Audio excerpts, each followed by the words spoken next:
Yo yo les amis.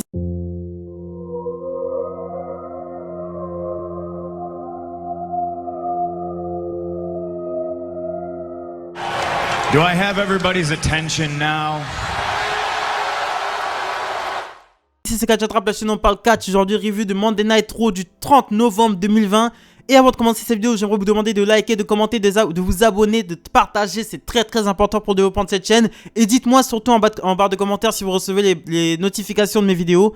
Parce que ce qui paraît, il y a un problème sur YouTube avec les notifications, je sais pas quoi. Donc dites-moi bien si vous recevez les notifications, ce serait dommage que vous loupiez des vidéos. Donc Monday Night Raw du 30 novembre 2020, un mot pour qualifier ce Raw, la logique. La logique est une chose qui amène à une autre par une autre chose qui est la logique. Donc c'est un épisode très agréable à regarder. C'est peut-être l'épisode le plus logique de toute cette année. Et c'était vraiment très bon. Donc on a commencé avec Alexa Bliss qui est sur le ring pour un Moment of Bliss. Son invité n'est autre que Randy Orton. Elle lui demande si il est de bonne humeur. Elle dit que elle est d'une humeur phénoménale. Donc elle passe un clip de la défaite de Randy Orton la semaine dernière face à AJ Styles. Donc elle dit qu'elle est d'une humeur phénoménale tout simplement par rapport à la défaite de Randy Orton contre AJ Styles la semaine dernière. Orton dit qu'il répond à Alexa Bliss, il dit qu'il connaît très bien Bray Wyatt, mais il dit qu'il ne connaît finalement pas le Fiend, mais qu'ils ont beaucoup de choses en commun. Le Fiend montre ses peurs, alors qu'Orton cache ses peurs au fond de lui. Et Orton dit que lui, il entend des voix et que le Fiend entend sa voix. Et il dit qu'il avait trouvé la faiblesse et brûlé la faiblesse de Bray Wyatt en 2017. Et maintenant, il va trouver la faiblesse, celle du Fiend. Et ensuite il fixe Alexa Bliss fixe Randy Orton. Les lumières se coupent, le Fiend arrive sur le ring. Le Fiend fait un face-off avec Randy Orton. Sauf que Randy Orton a Alexa Bliss dans ses bras. Donc Randy Orton a Alexa Bliss dans ses bras. Le Fiend n'intervient pas, il se regarde dans les yeux. Et ensuite Randy Orton jette Alexa Bliss dans les bras du Fiend. Et ensuite quitte le ring satisfait puisqu'il a trouvé la faiblesse du Fiend. Et la faiblesse du Fiend n'est autre qu'Alexa Bliss. Donc Randy Orton qui fait une année exceptionnelle, rien à dire. C'est franchement du caviar ce qu'il nous a offert cette année. Du début à la fin, c'était parfait. C'était de la maestria son année. C'est pour moi le catcheur de l'année sans discussion possible. Et là, il va peut-être offrir au Fiend la meilleure rivalité de sa vie. Voilà.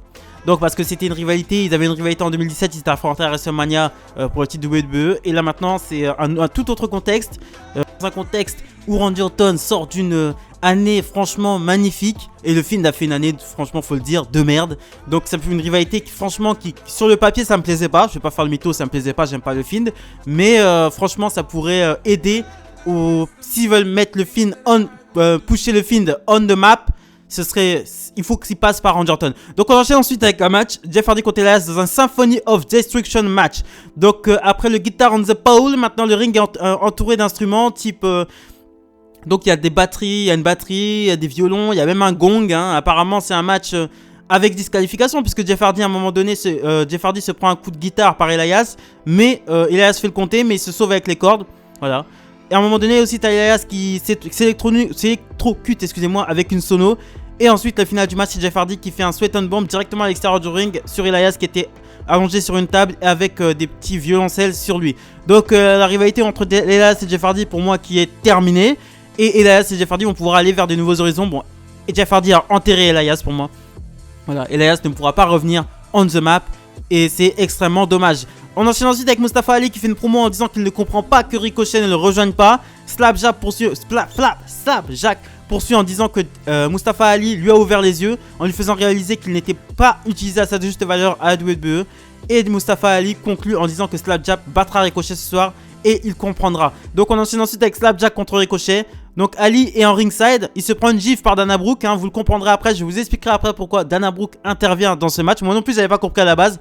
Ricochet s'occupe des manques de la rétribution et il domine plutôt Slapjack. Mais il se fait surprendre par Slapjack à un moment donné par un reverse neckbreaker pour la victoire. On enchaîne ensuite avec le Miz TV.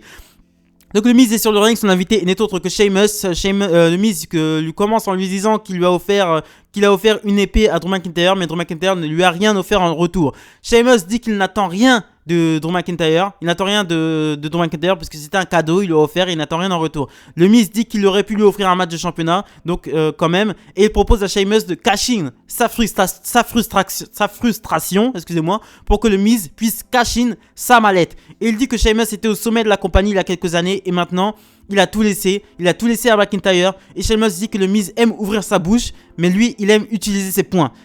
il attaque le Miz et John Morrison, mais le Miz et John Morrison prennent rapidement le dessus sur lui. On enchaîne ensuite avec Alia, non, excusez-moi. Alia Mysterio, elle est dans mon crâne, Alia Mysterio. Elle est dans mon crâne. On enchaîne ensuite avec Lana et accompagné de Asuka contre Shayna Baszler et Nia Jax. Victoire de Lana, parce que victoire de Lana, je tiens à le dire, qui profite d'un Shining Wizard. En fait, s'il vous plaît, si vous voulez, Shayna Baszler était en train de porter son Griffin Clutch sur Lana. T'as Asuka qui vient casser la prise avec un Shining Wizard et Lana profite pour le faire compter pour la victoire. Donc Lana et Asuka qui se présentent très bien pour les titres par équipe féminin. On enchaîne ensuite avec Cedric Alexander qui fait face à Xavier Woods. Donc Alexander, il a fait une petite promo contre Xavier Woods et il a l'air vraiment pas mal en promo. Je l'avais jamais entendu parler plus que ça, mais il a l'air vraiment de, je sais pas, j'ai senti une certaine intensité, une certaine détermination qui était bien. J'ai senti une bonne énergie là de la part de Cedric Alexander. Donc victoire de Cedric Alexander, hein, justement, qui place son lumbar check. On enchaîne ensuite avec le match qui était annoncé la semaine dernière pour le number 1 contender pour le titre de Drew McIntyre à Chelsea. AJ Styles faisait face à Keith Lee, faisait face à Matt Riddle. Donc c'était un très bon match, bien dynamique. Ça remplissait clairement son contrat, hein. C'était un très bon match, mais à la fin Matt Riddle réussit à mettre à terre Keith Lee. Matt Riddle qui fait une prestation, laisse tomber. Matt Riddle qui réussit à mettre Keith Lee à terre avec son Final Flash Heine. Et ensuite AJ Styles le surprend avec un phénoménal forearm pour la victoire. Donc AJ Styles ira affronter Drew McIntyre à Chelsea. On enchaîne ensuite avec Dana Brooke contre Reckoning. Donc Dana Brooke avait attaqué Mustafa Ali en début de soirée, tout simplement parce que avant les Survivor Series, Dana Brooke s'était fait attaquer par Reckoning en backstage et n'avait pas pu participer au traditionnel Survivor Series match. Donc c'est pour ça qu'elle vient prendre sa revanche. Donc Reckoning qui est Mia-Yim, hein, pour ceux qui ne savent pas, pour les intimes. Donc elle l'avait agressé en backstage, etc. Victoire de Dana Brooke qui réussit à faire un roll-up sur Reckoning. Et ensuite après le match, t'as Mustafa Ali qui engueule Reckoning en lui disant que c'est inacceptable. Donc Dana Brooke que je trouve pas mal in-ring. Franchement, je la trouve pas dégueulasse, hein. In-ring, franchement, je trouve qu'elle fait le taf. Je trouve qu'elle est bien athlétique, je trouve qu'elle fait le taf par rapport à Mandy Rose qui, franchement, sur in-ring, c'est pas possible. Mandy Rose, c'est sois belle et tais-toi. Donc, on enchaîne aussi avec un segment backstage. AJ Styles accepte d'aider le Miz à cash in contre Drew McIntyre ce soir, car ce serait plus simple de vaincre le Miz. Donc ensuite on enchaîne avec un autre segment backstage. Alors que Matt Riddle est en train de discuter avec MVP, il se fait attaquer par Bobby Lashley, le champion US. Donc Matt Riddle et Bobby Lashley qui vont peut-être commencer une rivalité. Et ce sera peut-être un adversaire un peu plus intéressant pour Bobby Lashley que les jobbers qui se tapent d'habitude. On enchaîne ensuite avec Drew McIntyre qui fait son entrée in-ring.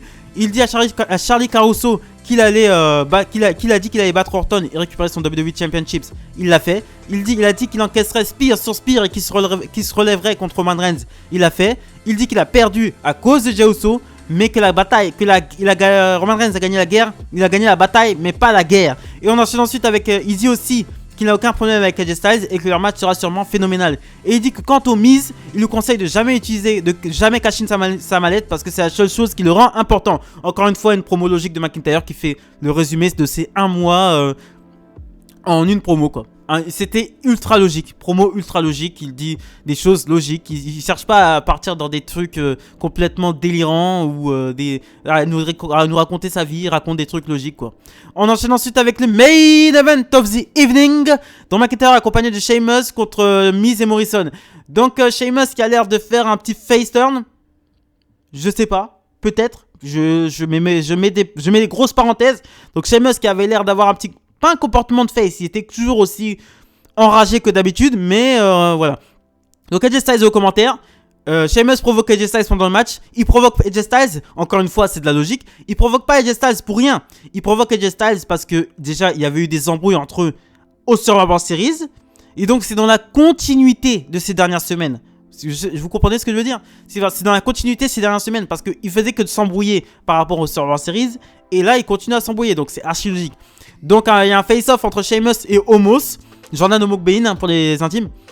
Donc t'as AJ Styles à un moment donné qui passe AJ Styles passe un phénoménal forum sur Drew McIntyre. L'arbitre sonne la cloche, disqualification. Donc victoire de Sheamus et Drew McIntyre. Et ensuite AJ Styles demande au Miz de cash in parce qu'ils avaient fait un plan avant, en backstage. Donc il propose au Miz de cash in, mais le Miz commence à discuter un petit peu trop discuter. Et pendant ce temps, Drew McIntyre reprend ses esprits, se débarrasse de Morrison et passe un Claymore kick sur le Miz. Et ensuite il fait un face-off avec AJ Styles mais il se fait tirer par Jordan Omugbein hors du ring. Et ensuite ils se font face pour finir sur Raw. Donc et Jordan Omugbein qui vient chercher AJ Styles alors qu'il est sur le ring et lui à l'extérieur du ring. C'était extrêmement impressionnant. Et AJ Styles qui finit le Raw sur les épaules de Omugbein. Donc bon, ça rappelle une dynamique à la Kevin Nash et Shawn Michaels. C'est très très bon. Avec la rivalité avec Drew McIntyre, on va pouvoir de plus en plus voir Omos. Et ça me gênerait pas que cette rivalité dure sur 3-4 mois. Ça me dérangerait absolument pas. J'adore AJ Styles. J'adore l'association avec Jordan Omugbein. Et à part Randy Orton, c'est la personne la plus crédible pour aller défier Drew McIntyre à Chelsea. Clairement, faut dire la vérité au bout d'un moment. Faut appeler un chat à chat.